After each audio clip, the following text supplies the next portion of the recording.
นะคะเดี๋ยวพาไปคนไปดูเห็ดนะเห็ดเพาะนะมีหรือเปล่าเนาะนะคะวันนั้นที่เรากลบดินไว้น่ะมันจะขึ้นหรือเปล่าเนาะนะคะอืมเดี๋ยวดูก่อนนะมีหรือเปล่าเนาะนะคะเราจะสามารถหาเห็ดเพาะได้กินไหมในพื้นที่บริเวณตรงนี้นะคะ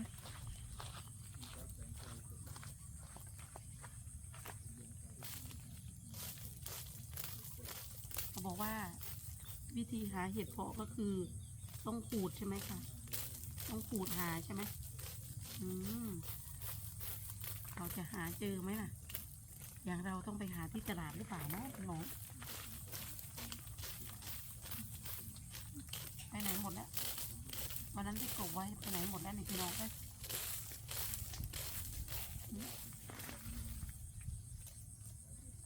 ใช่กบที่เป็นหมดแล้วก่อน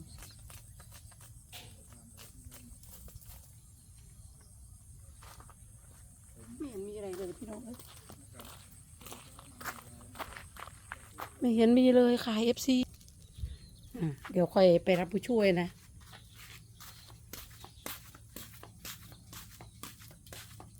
เก็บของ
อันดับแรกเราก็กวาดก่อนนะคะ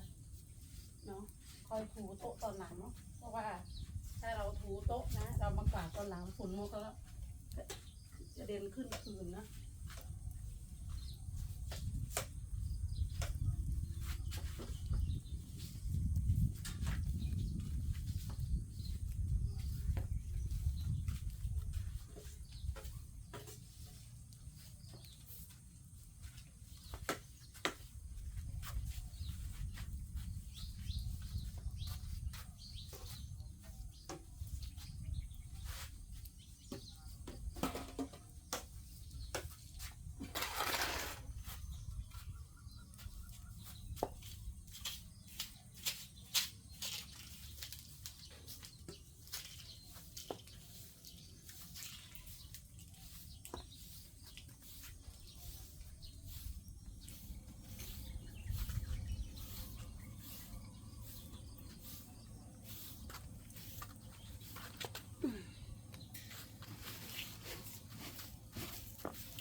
กวาดพื้นอยู่นะคะ FC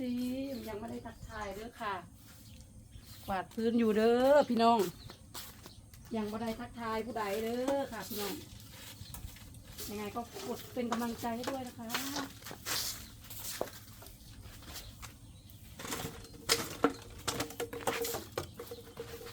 กดเป็นกำลังใจให้กับช่องเล็กๆหน่อยนะพี่น้องเอ้ยดันแสนซับค่ะใกล้แล้วเราทำก็เหมือนอยู่บ้านเราแหละนะคะเนาะเราทำเหมือนอยู่บ้านเราก็มีความสุขค่ะทุกคนถ้าเราทำแล้วเราคิดนู่นคิดนี่คิดนั่นว่าไอ้นู่นอย่างนี้นะคะเราก็ไม่มีความสุขหรอกนะ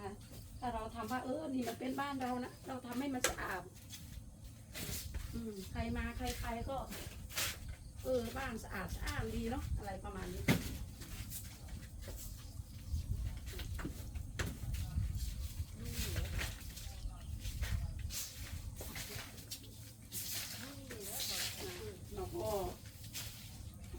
เราทำแล้วเราก็มีความสุขนะทุกคนเนาะจ้ะอันนี้ ก็กวาดก่อนนะคะกวาดเสร็จแล้วเราก็ค่อยถูนะคะถูอะไรนะคะเมื่อเราล้างหน้าแปรงฟันเราก็ต้องล้างหน้าแปรงฟันทุกวันนะร้านที่นี่ก็เหมือนกันนะก็ต้องกวาดเช็ดถูทุกวันเป็นเรื่องปกตินะคะธรรมดาเป็นเรื่องธรรมชาติ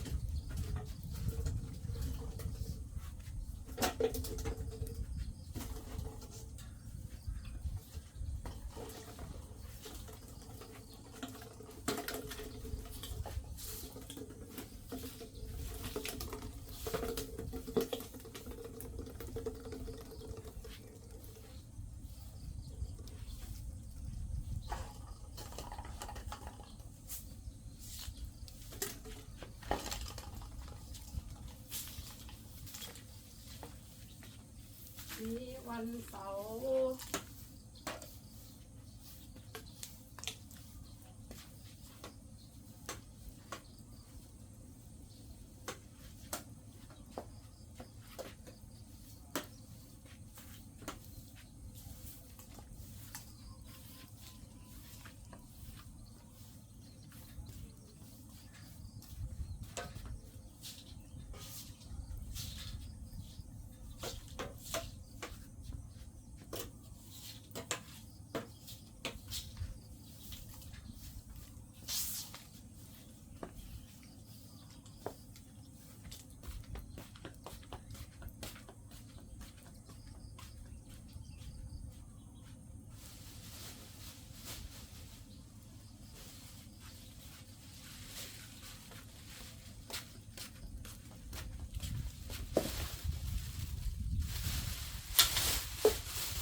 ฝ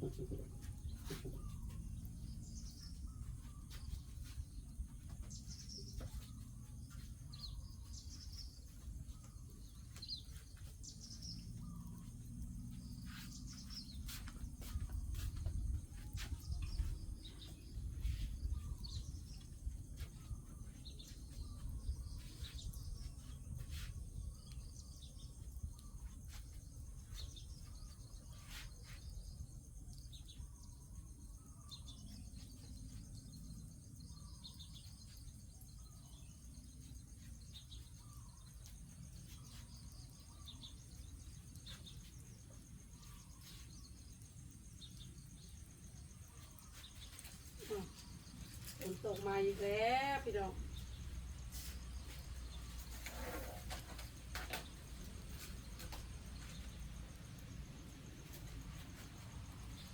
มาอีกแล้ว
ตามาเอาผ้าแล้วตา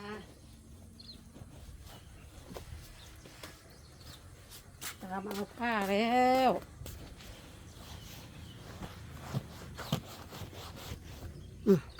ใกล้จะเสร็จแล้วครับพี่น้อง